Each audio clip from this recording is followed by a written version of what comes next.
Haley Schuyler strolled down the street, periodically pausing to meticulously scrutinize job listings. However, every time she mustered the courage to seek her fortune, she faced rejection. It wasn't due to a lack of skills or experience on her part. Instead, it was because Adeline had recently served a sentence in the county jail of her state. She had been charged as an accomplice in a robbery case when her boyfriend had committed several thefts and stored the stolen goods in her place. Adeline, who was honest and somewhat naive by nature, had no inkling that these items were stolen until the moment her boyfriend was apprehended.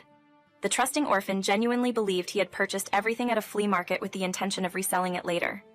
During the investigation, the man cunningly shifted blame onto his girlfriend for some of the crimes, thus reducing his own sentence.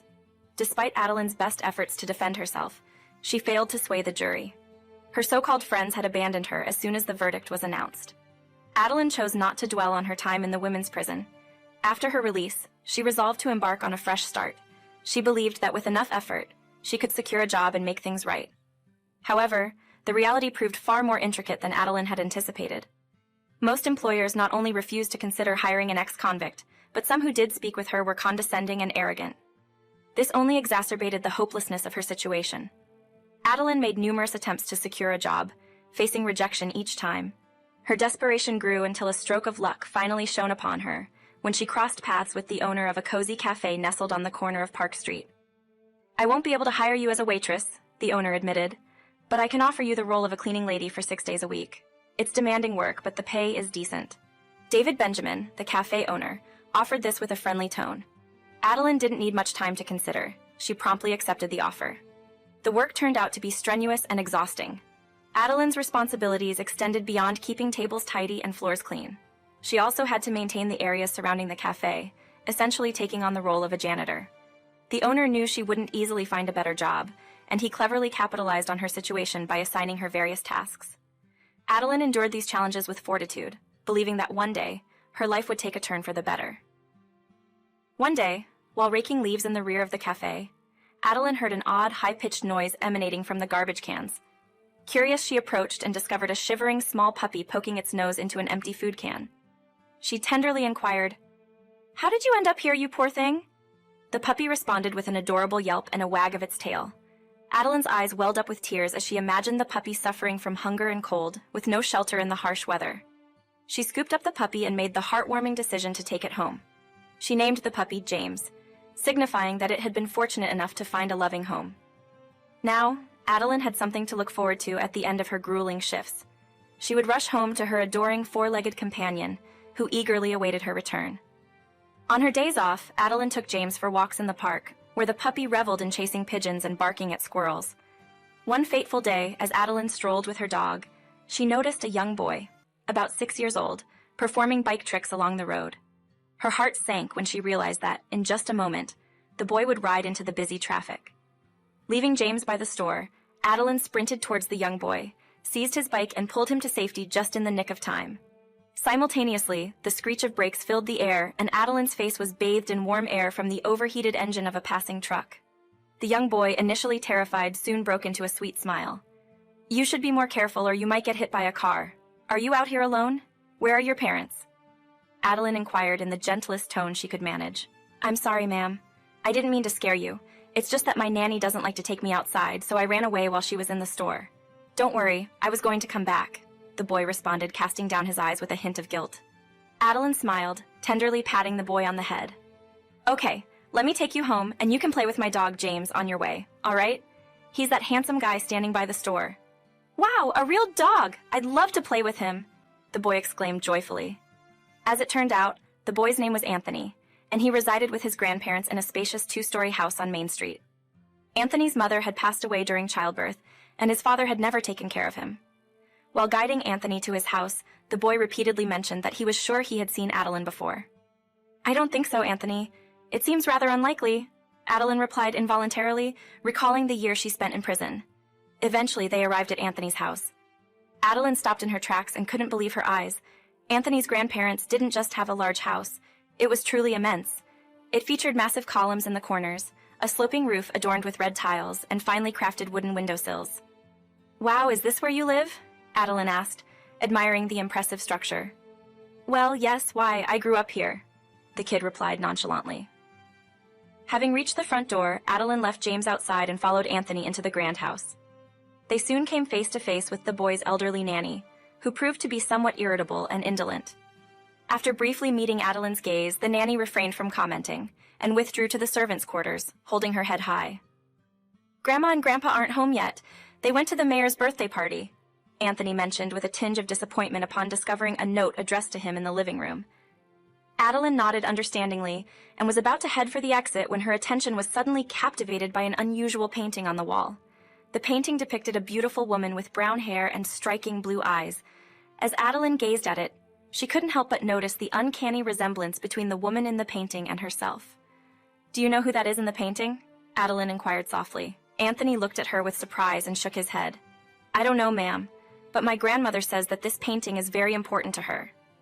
Adeline took a closer look and couldn't help but think that the woman in the painting bore a striking resemblance to her. There were differences, such as hairstyle and clothing choice. Adeline had been keeping her hair short for a long time, while the woman in the painting had long, curly hair cascading onto her shoulders and obscuring her eyes. However, aside from these differences, the woman looked like Adeline's doppelganger, which astonished her greatly. Adeline's contemplations were interrupted by the sound of the door opening. She turned to see an elderly couple standing in the doorway. At that moment, Anthony's grandmother locked eyes with Adeline and exclaimed in astonishment, "Lucy, daughter, is that really you?" Adeline was so taken aback that she didn't know how to respond. She looked at the woman in disbelief, convinced that she must have made a mistake. However, when Anthony's grandfather echoed the same sentiment, Adeline began to feel increasingly uncomfortable. "What's going on here? What do you mean, daughter? I'm Haley Schuyler. I grew up in an orphanage and I've never been in this house before," Adeline exclaimed in surprise. However, Maggie and Gabriel Scott remained convinced that their guest was somehow their daughter Lucy, who had passed away 6 years ago. Once Maggie and Gabriel had calmed down somewhat, they realized that the woman standing before them couldn't be Lucy. But who was she? This question troubled both the grieving parents and the woman who found herself in a perplexing situation. This painting was created by a local artist who was secretly in love with Lucy. He gave it to her as a special birthday gift, Gabriel Scott explained, pointing to the wall. Adeline began to understand that Anthony was likely unaware that the painting depicted his late mother. The elderly couple probably wanted to spare the boy from any unnecessary pain, given that he had already endured the loss of parental love and care. However, Adeline's unexpected appearance in their house had turned their world upside down.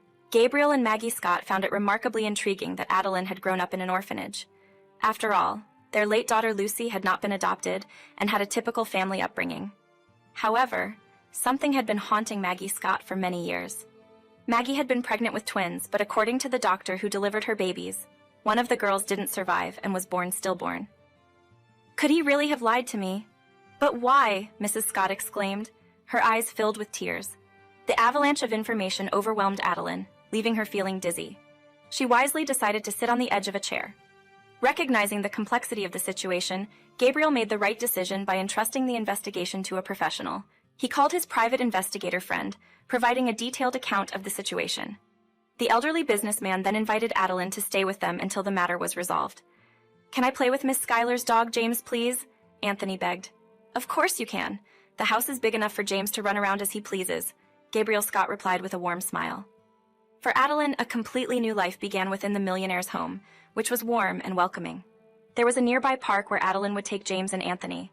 Maggie and Gabriel were deeply convinced in their hearts that Adeline was their daughter, and had no doubt they could be mistaken. Fortunately, the elderly couple's conviction was correct, and the private detective confirmed what they had known all along. The on-call doctor had held a grudge against the Scott couple, and had intentionally lied to the exhausted woman, claiming that one of her daughters had died. In reality, Adeline had survived, but the deceitful doctor had handed her over to an alcoholic woman whose own child had been stillborn. This woman later abandoned Adeline at an orphanage, further complicating the story. Unbeknownst to Maggie Scott, she had raised her daughter Lucy, while her twin sister Adeline remained alive. "So does this mean that Miss Schuyler is my aunt?" Anthony exclaimed happily.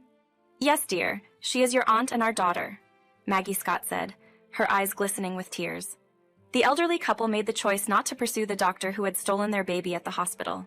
He was likely a miserable, pitiful individual who had sought to ruin the lives of young, happy parents. It might not have been the right decision, but the Scotts simply didn't want to embark on their new life by going to court over something that had happened 25 years ago. Instead, they showered Adeline with love and care, like no one ever had.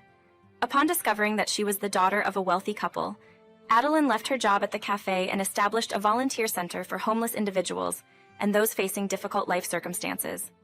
There, Adeline met her future husband, who was also a volunteer, and shared her outlook on life.